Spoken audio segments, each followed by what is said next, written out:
Assalamualaikum warahmatullahi wabarakatuh. Saya Zakiatul Hamidini dan teman saya Alvina Damayanti akan menyampaikan tentang kompetensi tafsir di media sosial.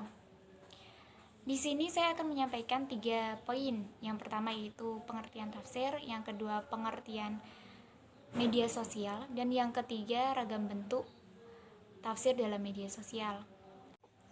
Langsung saja saya akan menyampaikan poin pertama yaitu pengertian tafsir. Secara bahasa, tafsir sendiri berarti menjelaskan atau membuka suatu yang tertutup. Ibnu Mazur berpendapat bahwa tafsir ialah mengungkap maksud dari lafaz samar atau tidak jelas. Dari beberapa pendapat, tafsir ada yang memahami sebagai disiplin ilmu dan ada juga yang memahaminya suatu aktivitas atau kegiatan. Namun, di sini dari pendapat-pendapat yang telah dikumpulkan lebih condong pada pendapat yang memahami tafsir sebagai sebuah kegiatan atau aktivitas. Untuk poin yang kedua yaitu pengertian media sosial. Media sosial sendiri yang biasa disingkat dengan medsos merupakan gabungan dari 2 kata yaitu media dan sosial. Di dalam kamus bahasa, media berarti alat atau sarana komunikasi, sedangkan sosial berarti sesuatu yang berkenaan dengan masyarakat. Dengan beberapa pendapat, dapat disimpulkan bahwa media sosial secara istilah ialah sebuah media di internet yang penggunanya dapat dengan mudah melakukan hubungan sosial dengan pengguna yang lain. Hubungan sosial ini meliputi tentang pengenalan, komunikasi, dan kerjasama. Untuk poin selanjutnya akan disampaikan oleh teman saya Alvina Damayanti. Pembahasan yang ketiga yaitu ragam bentuk tafsir sosial media. Bab ini bertujuan untuk mendeskripsikan keragaman bentuk materi tafsir dalam sosial media. Tafsir sosial media di Indonesia saat ini paling tidak bisa diklasifikasikan menjadi 3 kecenderungan. Yang pertama yaitu kecenderungan tekstual, kontekstual, dan tafsir ilmi. Poin yang pertama yaitu kecenderungan tekstual.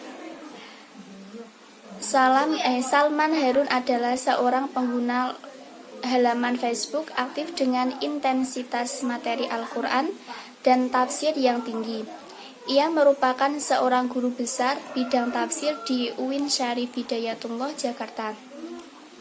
Salman Harun memang menyenangi aktivitas hermeneutis Al-Quran dan dia menjadikan Facebook sebagai salah satu media bertafsir. Pada awalnya, tulisan-tulisan tafsirnya dipublikasi di halaman pribadinya yang bernama Salman Harun Institute. Ia telah mempublikasi 55 artikel dalam halaman pribadi tersebut.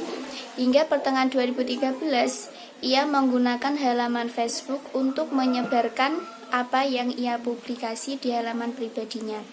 Di Facebook, ia menulis secara singkat beberapa kata kunci, kemudian menyarankan pembaca untuk merujuk ke halaman pribadinya.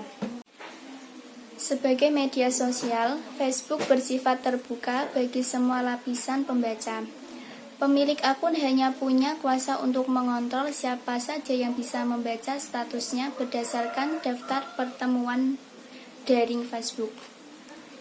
Selain aspek tersebut, ia tidak bisa membatasi apakah tulisannya ditujukan kepada masyarakat umum, intelektual, kaum muda, dan sebagainya. Adalah karakter dan gaya penulisan seseorang pemilik akun yang kemudian secara tidak langsung menentukan apakah statusnya disukai oleh kalangan masyarakat tertentu.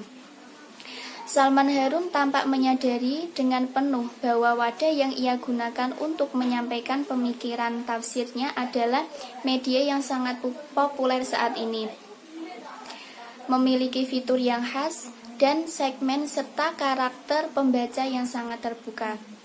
Oleh sebab itu, ia secara rutin dan periodik menjelaskan ayat demi ayat Al-Quran secara singkat dan padat. tanpa analisis yang rumit dan bertele-tele. Ia langsung menusuk ke dalam hati inti penjelasan dari ayat yang ia pilih. Ia juga menjaga pos tafsir selalu ringkas. Untuk itu, ia hanya menjelaskan 1 atau 2 ayat, dan tidak jarang pula lebih dari itu selama menjelaskannya tidak terlalu panjang. Perubahan orientasi Salman Harun ini menarik dari kebiasaan lama merespons problem sosial yang dihadapinya. Ia tidak lagi mengevaluasi khutbah Jumat atau menuliskan penjelasan ayat-ayat seputar puasa dan Ramadan pada tahun 2015 sebagaimana ia lakukan pada Ramadan di tahun sebelumnya. Ia benar-benar terkonsentrasi untuk menafsirkan Al-Quran secara tahlili, dan oleh sebab itu teks selalu menjadi titik berangkatnya. Tafsir sosial media Salman Harun saat ini memiliki kecenderungan tekstual. Poin yang kedua yaitu kecenderungan kontekstual. Sebagai tafsir dengan watak kontekstual, tafsir sosial media menjadi populer di situs tertentu dan kurang populer di situs lainnya. Untuk konteks ini, peristiwa pidato Basuki Cahyakusuma di Kepulauan Seribu pada tanggal 27 September, kecenderungan kontekstual 2016 menjadi pemantik menjamurnya tafsir sosial media. Semua kalangan melibatkan diri dalam aktivitas tafsir sosial media ini, baik kalangan akademis, ulama, aktivis, hingga masyarakat awam. Di sini akan dikemukakan beberapa contoh dari akun Facebook dari figur-figur populer di Indonesia. Salah satunya yaitu Buya Khusrizal Gozar, seorang ulama kenamaan sekaligus ketua MUI Sumatera Barat. Terminologi Buya digunakan sebagai sebutan kepada seorang ulama di Sumatera Barat, sebagaimana Buya Hamka atau penulis tafsir Al-Azhar dan ketua MUI pertama, dan Buya Syafiq Ma'rif atau mantan pemimpin umum Muhammadiyah. Ia merupakan seorang mubalik dari masjid ke masjid. Materi Al-Quran dan tafsir mungkin menjadi trademark dalam akun Facebook kedua tokoh di atas, dalam artian bahwa status mereka didominasi oleh konten nasihat religius, himbauan, renungan, atau refleksi yang melibatkan ayat-ayat Al-Quran. Di samping itu juga muncul sejumlah akun yang secara kondisional memilih untuk terlibat dalam tafsir sosial media dari sebelumnya. Statusnya bersifat lebih umum. Nadir Shah Hussain sebagai contoh, seorang akademis Indonesia di Monash University, Australia, dalam beberapa waktu belakangan cukup aktif dengan tafsir sosial media. Ia mewakili kelompok tafsir sosial media kontekstual yang tidak sependapat dengan tuduhan penistaan agama terhadap Ahok. Dalam beberapa kesempatan, ia menuliskan pandangan seputar ayat-ayat yang menjadi titik kontekstasi.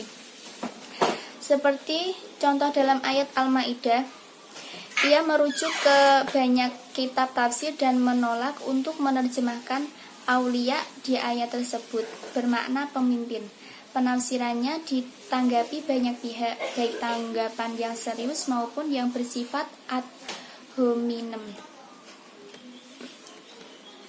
Salah satu kecenderungan yang muncul dalam tafsir kontemporer adalah tafsir ilmi. Asumsi dasar dari genre ini adalah bahwa Al-Quran merupakan kitab suci komplit yang menjelaskan tentang segala sesuatu, fenomena-fenomena alam dan teori-teori modern ilmi dicarikan. Terima kasih untuk Mbak Alvina yang telah menyampaikan materi tadi. Sekian dari kami. Jika ada salah kata atau kurang berlaku atau materi yang sedikit menyinggung, kami mohon maaf. Sekian dari kami, materi yang telah kami sampaikan. Semoga bermanfaat buat kalian. Wassalamualaikum warahmatullahi wabarakatuh.